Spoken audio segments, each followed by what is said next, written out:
I'm going back to the people Breaking that I tonight, love reports say to Marjorie Taylor Greene live will my resign life after a to the high-profile fullest as break I with Donald always Trump. have, and A I look move forward reshaping to a loyalty new math, path committee ahead. clout, and the spectacle era's grip on House narrative. We're going to trace that single exit across personal branding, party discipline, and strategy, asking what comes after attention politics when the leader's favor becomes the arbiter of careers.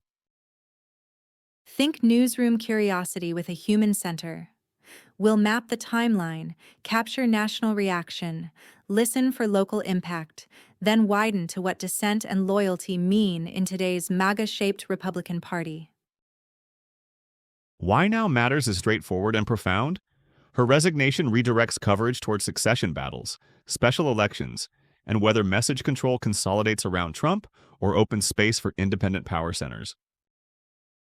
The tension sits between unwavering loyalty to Trump and autonomous trajectories, amplified by media feuds and platform choices that decide who speaks, who gets amplified, and who becomes a cautionary example. There's a surprise here, too. Greene's exit could have been a launchpad for anti-Trump leadership, yet it reads like a missed moment that underscores how charisma still disciplines the movement. We'll also keep the human lens clear because constituents, staff, and volunteers are navigating service disruptions, identity whiplash, and personal finances tied to a brand, suddenly shifting platforms and loyalties. By the end, you'll know what to watch as party discipline evolves, how to engage locally for transparent leadership, and why platform power shapes which voices ripple through your community conversations. First, the timeline. Reports peg Greene's resignation announcement to a highly public break with Trump, closing one chapter while beginning another, centered on succession contests and narrative management within the House GOP.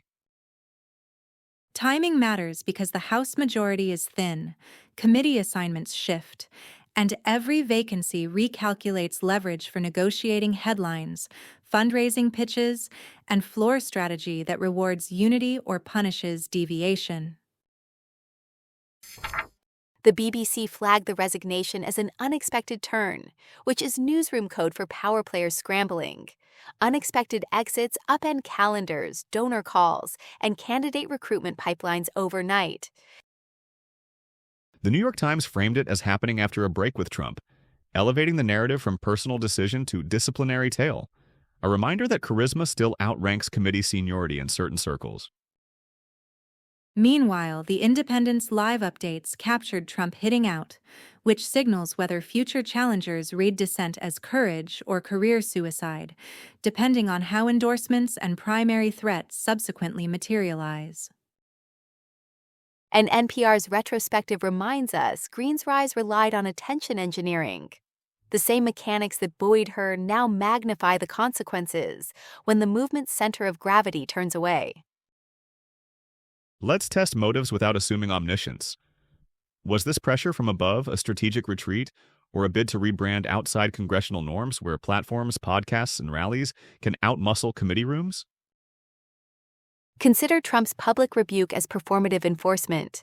Within populist movements, leaders signal boundaries by rewarding loyalty and humiliating deviation, shaping donor confidence, activist energy, and who gets airtime on allied media outlets. There's also the cautionary read. If Greene's exit follows a break with Trump, the message to other headline makers is stark. Without the kingmaker's nod, brand politics loses access to crucial amplification networks. Michael Cohen once described loyalty in Trump world as transactional and one-directional. Whether you trust Cohen or not, that model helps decode why public distance can morph into ostracism and ultimately resignations. The Guardian's counterfactual is bracing. Could Greene have led an internal resistance? Maybe in theory, but organizing requires infrastructure, patience, donor protection, and a message beyond grievance. Difficult commodities under constant scandal oxygen. And history says insurgents often fold back into dominant personalities because the rewards are immediate and the risks of building institutions are slow, lonely, and expensive, especially when access to platforms becomes contested terrain. Zoom out to legislative math.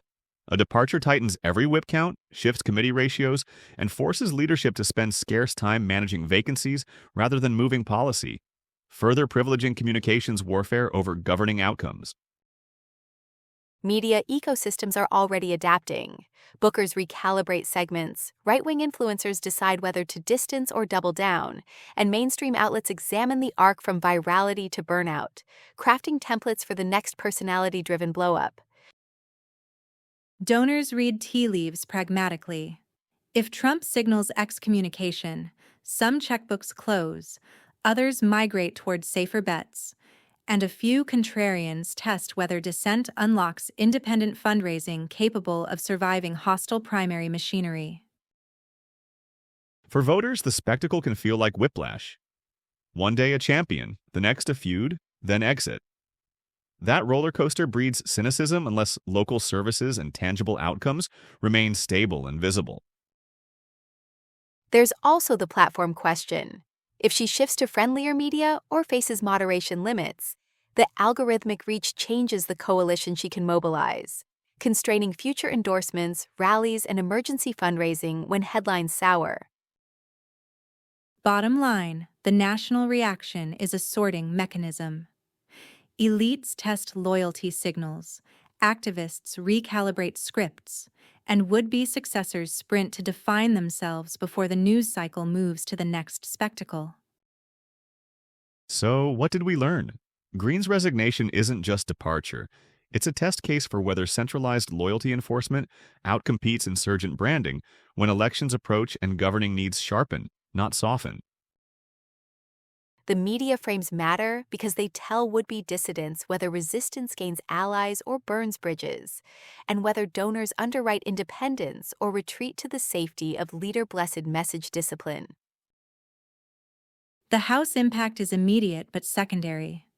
The deeper story is cultural, about how movements police boundaries, and how careers built on spectacle bend when the spotlight isn't centrally controlled. Our next move is to bring the camera home to Georgia, where constituents, staffers, and county chairs are living the consequences in inboxes, casework queues, and neighborhood arguments about loyalty versus representation.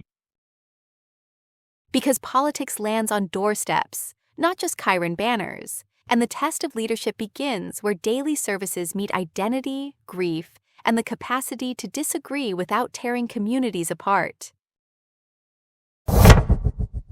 Quick reset as we pivot from national chessboard to neighborhood streets, where the through line is practical continuity, and the question is whether governance can outlast spectacle during emotional political realignment.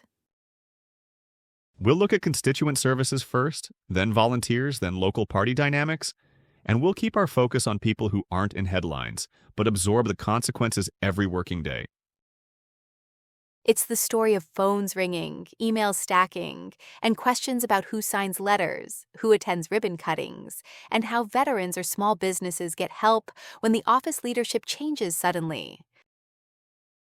And it's about emotions, too, because supporters feel abandonment, critics feel relief, and many feel confusion about next steps that require patience rather than viral victory laps. On the ground in Georgia, representation continues through interim processes, but people notice gaps. Casework gets triaged, ceremonial duties pause, and special election logistics become the newest civic chore for already stretched officials. Volunteers I spoke with describe group chats buzzing at midnight, not about memes, but about transportation for seniors, outreach lists, and whether publicly choosing sides will fracture lifelong friendships inside small towns. A county chair told me they feel like air traffic controllers without radar, guiding donors, activists, and new candidates through turbulence, hoping the runway lights stay on without a nationally famous pilot at the helm. Constituents ask practical questions. Who answers the phone? How fast will case files move? What letters keep their force? The answers depend on staff continuity, agency relationships, and state timelines for filling the vacancy. In one office anecdote, a scheduler said their calendar went from packed to purgatory in an hour, and they worried about rescheduling military academy interviews before deadlines locked families out for another year. Local media step into a vacuum with practical explainers, but partisan feeds still dominate, so rumors about endorsements or hidden deals travel faster than corrections, raising the stakes for transparent communication from temporary stewards. Here's one listener story from Rome, Georgia. A veteran named Carlos called our hotline, worried his benefits appeal might stall because the congressional sign-off he expected suddenly lacked a clear owner. We connected him with a nonprofit legal clinic and reminded him that agency caseworkers still process files. But the anxiety was real. Leadership changes are abstract until your paperwork becomes the plot twist. Another volunteer described choosing between loyalty and neighborhood peace. They muted partisan threads, then spent Saturday arranging rides for dialysis appointments, deciding that service would speak louder than subtweets for a while. Donor conversations are similarly fraught. One small business owner told us they're pausing checks until endorsements stabilize, but shifting those dollars to a local literacy nonprofit because polarization shouldn't swallow every charitable impulse this season. Town halls act as pressure valves when they're well run, and as accelerants when rumor outruns facilitation. In Floyd County, one organizer said they added moderators and resource tables to lower the temperature. Picture a community center buzzing, not angry so much as uncertain, voices layered with questions about internships, grants, and whether a congressional recommendation can be reassigned without disadvantaging local students. Platforms still shape this conversation. If Green moves to friendlier streaming shows or confronts moderation, her reach shifts, and local hashtags oscillate between farewell tours and recriminations about who controls the microphone. We should say clearly, deplatforming isn't a cure-all. It can harden martyr narratives while reducing immediate harms. Communities benefit more from transparent norms, consistent enforcement, and alternative civic spaces where disagreement stays constructive. Meanwhile, county parties juggle bylaws and backup plans. They're recruiting potential candidates who can campaign without burning bridges because primary voters want fight, but general election coalitions require credibility with independents. Staffers face real-life stakes. A press aide told us they're updating resumes while still pushing constituent newsletters, hoping to preserve trust with agencies and families, even as their own healthcare coverage becomes uncertain. If there's a silver lining, it's civic literacy rising. People learn what offices do, how federal requests move, and why institutions exist beyond any single personality, even charismatic ones that dominated recent news cycles. And we're hearing empathy across lines.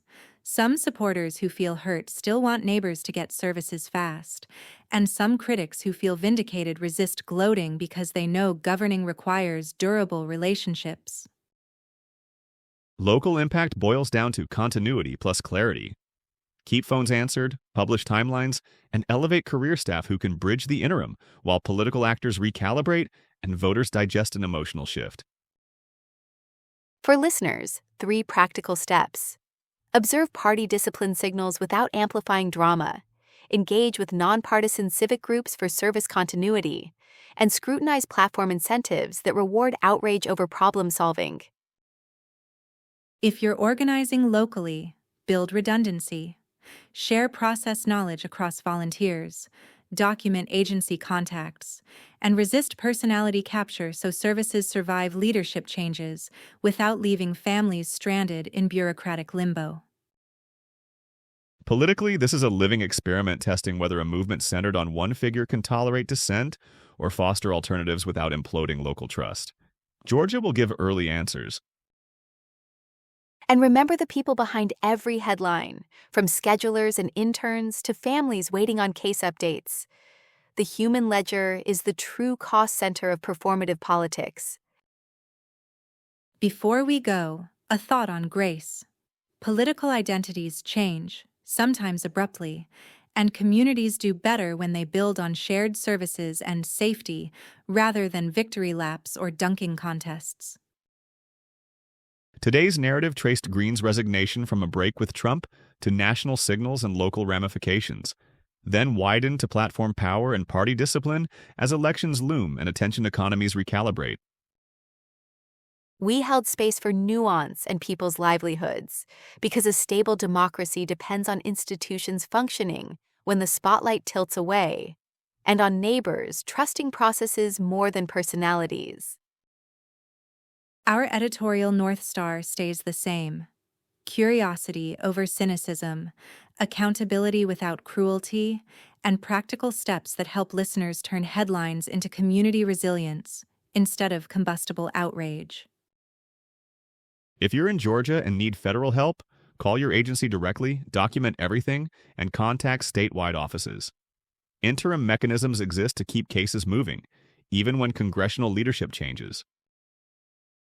We'll keep watching special election filings, party statements, and whether Trump's rhetoric escalates or cools, because those indicators tell us how discipline and dissent settle before ballots enter mailboxes.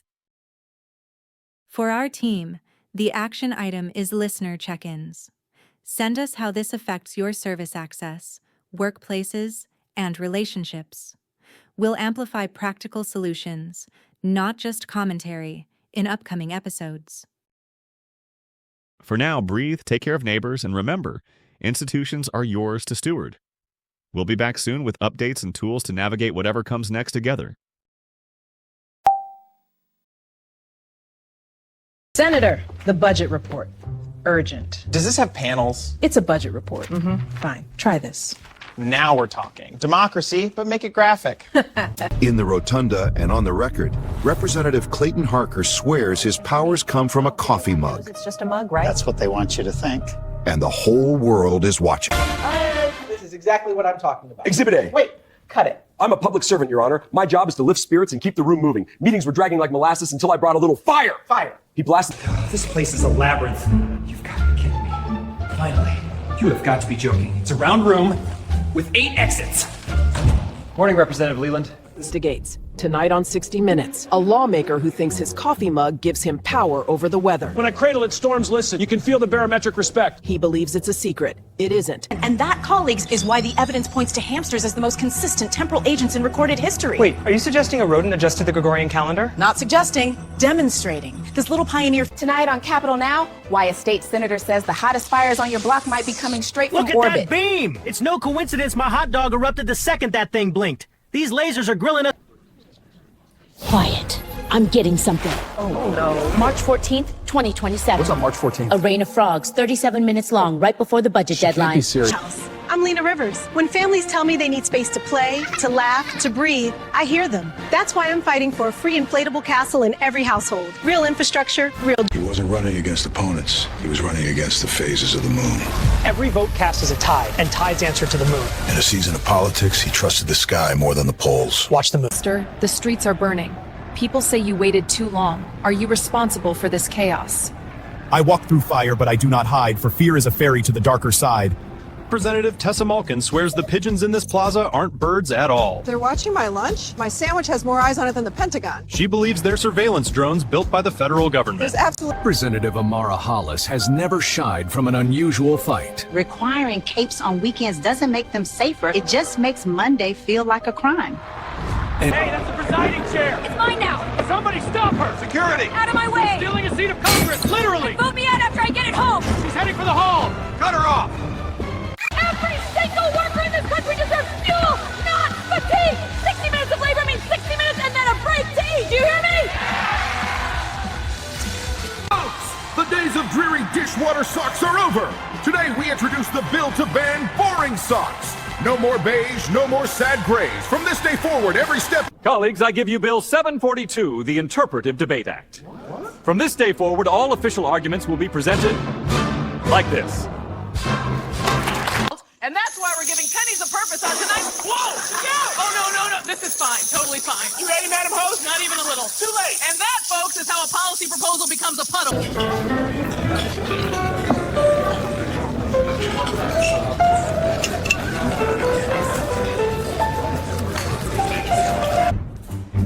It's moving again. I swear that chair is following me. Madam Representative, you were Yes, saying? Madam Speaker. All right, Chair. If you're scheming, so am I.